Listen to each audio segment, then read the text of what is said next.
Alors oui, je suis désolée de vous arrêter parce que Madame Pelia-Salin, qui est la directrice, je présente d'abord l'association que j'ai l'honneur de présider, c'est le Centre d'information pour les droits des femmes et des familles. J'en viens à Madame Pelia-Salin qui, pour des raisons un peu difficiles et un peu dramatiques au niveau de sa famille, n'a pas pu être avec nous aujourd'hui. Elle sera là demain. Donc, en tant que présidente, je vous présenterai la structure, mais ce n'est pas tellement ça l'intérêt, c'est de voir comment, avec Leslie, nous faisons des choses sur les femmes victimes de violences. Alors moi, c'est Madame Baboul André et je suis la présidente. Donc, le Centre d'information sur les droits des femmes et des familles, c'est une association habilitée par l'État pour assurer une mission de service public en matière d'information d'abord, d'accompagnement ensuite, pour assurer l'accès aux droits des femmes et des familles en Guyane, mais également la promotion de l'égalité entre les femmes et les hommes. Nos secteurs, très rapidement donc d'intervention, l'accès aux droits, nous y arriverons. Je commencerai par la santé, la vie sociale et familiale, la citoyenneté.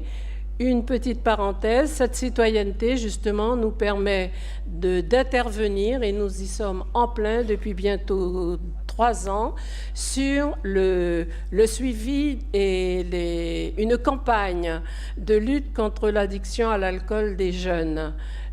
Collège, actuellement lycée, et nous continuerons par les parents. C'est ce que nous avons fait comme choix, et nous continuerons.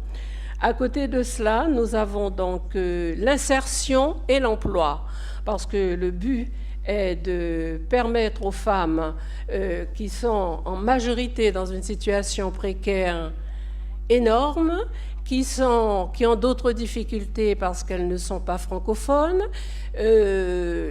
tout cela fait qu'elles ne sont pas armées quand elles arrivent face à nous pour pouvoir justement être accompagnées. Donc c'est un pari que l'on s'est donné à pouvoir, si vous permettez l'expression, j'utilise les mettre dans leur basket, c'est-à-dire qu'elles puissent comprendre ce qui se passe, qu'à part outre le chinois du coin, il y a à côté une institution, il y a à côté une chambre consulaire, un organisme qui peut leur apporter telle ou telle aide. Je vous assure, quand nous les recevons, ils ne sont pas à ce niveau-là. Et c'est après justement qu'elles peuvent être spécialisées et reprises en main. Donc voilà, venons-en à l'accès aux droits.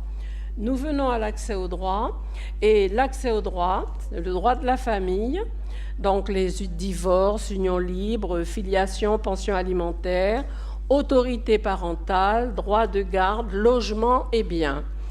Droit pénal, les violences et conséquences, nous y sommes. Droit du travail, harcèlement, contrat, congé, licenciement, et le droit des étrangers. Et ce n'est pas peu dire, nous en recevons quand même pas mal. Ce n'est pas un cas d'espèce, puisque vous savez que la Guyane, on peut dire, est riche, pour être serein, est riche quand même de toutes ces communautés et de toute cette population qui y vit et qui pèse donc sur la balance. Alors, pour revenir je tenais quand même à préciser, et je voulais présenter ici notre fonctionnement. Un premier accueil par une secrétaire, mais notre structure fonctionne surtout, et ça c'est noté quelque part, mais je complète l'information par l'écoute, l'information juridique. Nous avons notre juriste ici qui vient, elle est tout au fond. Nous venons d'avoir donc passé une convention avec une juriste qui intervient donc pour nous en Guyane. Elle a un rôle très important d'accompagnement, de recevoir, d'aider, de s'informer pour permettre aux personnes en grande difficulté d'avancer. La deuxième personne, c'est celle qui assure un accompagnement psychologique. Nous avons une psychologue qui intervient. Très rapidement, une personne qui vient nous voir, elle est dans un tel état de démolition qu'il faut parallèlement, et parfois même souvent commencer par la psychologue et la faire prendre en main par la procédure juridique. Donc, écoute, information juridique, accompagnement juridique et psychologique. Voilà. Ce que je voulais dire aussi concernant ces personnes, et Leslie, bon, je ne vais pas revenir sur le descriptif, je crois que Leslie nous a bien dit et tout dit sur l'état de ces personnes, mais nous sommes confrontés, nous, aux communautés, c'est-à-dire aux personnes de l'Ouest, aux personnes des communes, qui ont une vie communautaire, qui ont une tradition, qui ont une culture et qui relèvent d'un chef coutumier. Il y a là des discernements et des différences qui peuvent rendre très très difficile les femmes qui se trouvent en difficulté de violence conjugale ou maritale. Et de toute façon, elles sont souvent bannies. Bien, là, il faut donc intervenir, et je crois que la gendarmerie s'y emploie, les forces de l'ordre s'y emploient, et d'autres associations aussi. Nous travaillons surtout pour que ces femmes, qui le ressentent comme n'importe qui, elles sont coupables, elles sont fautives, elles sont soumises, elles sont sous les pieds. Et si ce n'est pas ça, eh bien, il faut qu'elles s'en aillent. Donc, on a ce problème, Leslie, vous l'avez aussi certainement avec les personnes qui sont étrangères. Et ça rend les choses pas très difficiles, mais qui permettent d'avancer. Ça fait aussi traîner.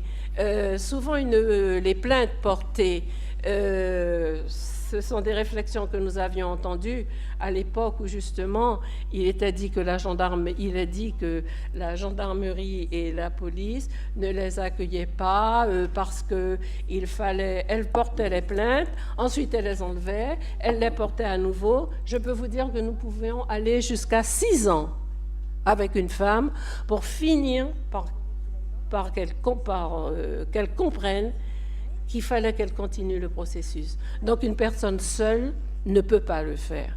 Et je peux vous dire que c'est assez lourd. Les choses ont quand même changé, je dois l'avouer, au niveau de nos rapports avec vous et avec même la police urbaine avec le procureur. Nous sommes en attente. Nous harcelons moins que Leslie, mais nous demandons souvent, parce que c'est quand même important, ça va de pair avec la sauvegarde, en somme, de cette personne. Voilà ce que je voulais vous dire. Alors ça, c'est pour le présent. La femme, il y a aussi ce qu'on appelle l'enfant témoin, parce qu'effectivement, depuis 2010, on s'est ouvert à ce témoin qui voyait, qui adorait l'auteur et qui voyait souffrir sa mère, et ça a entraîné une déstabilisation, une destruction psychologique des enfants de l'âge de 9, 10, 11 ans et même après. Et on s'est rendu compte que cet enfant qui vivait cette situation, c'était terrible. Et Madame la déléguée a bien donné les mesures qui ont été mises en place par l'État justement pour prendre en compte ces enfants et pour pouvoir les suivre. Alors donc ces violences collatérales sont suivies. Je voulais dire aussi que au niveau de notre association, et nous en avions déjà parlé, mais nous parlions tout à l'heure des groupes de parole. C'est donc qu'un groupe de femmes qui s'est sorti du mauvais pas puisse justement rencontrer d'autres et les aider en interne, les aider aussi et nous aider justement à les sortir de ce mauvais pas. Et enfin,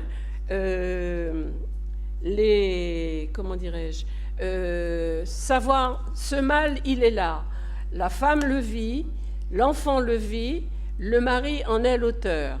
Donc, comment faire si ce n'est, si on a les moyens, il faut des moyens, mais nous y pensons fortement et nous allons essayer, Madame Smith en parlait tout à l'heure, Madame la déléguée, qu'au niveau donc du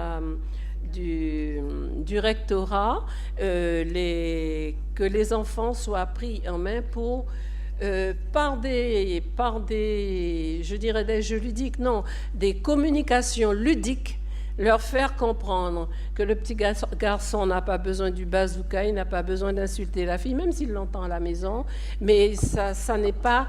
Il faut que ça finisse par devenir pas normal pour lui et qu'il puisse apprendre à se comporter avec une fille et que la fille apprenne à entendre. Parce que si vous les isolez, ces enfants, vous verrez qu'ils n'ont pas du tout le même comportement et les mêmes réponses. Donc c'est un combat que nous voulons mener aussi. Nous l'avons vu avec les mairies et avec, nous en avons parlé d'ailleurs à Madame Smith, Madame la déléguée. Et nous avons donc fait des demandes auprès de directeurs d'écoles primaires.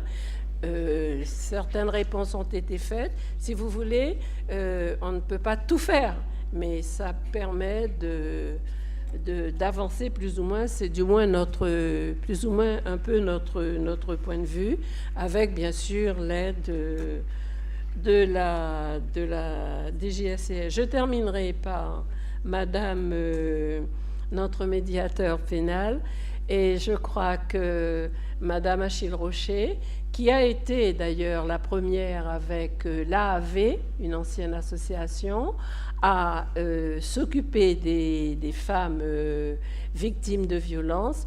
Notre souci n'est pas de sortir d'une situation violente qui rend malheureux, mais notre souci n'est pas de sortir d'une communication, n'est pas de briser un amour qui peut-être peut revenir.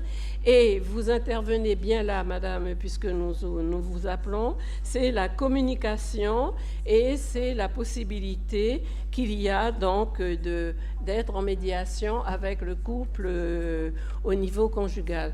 J'en ai terminé. Merci, Madame Babboul. Merci de votre intervention, Madame Babboul.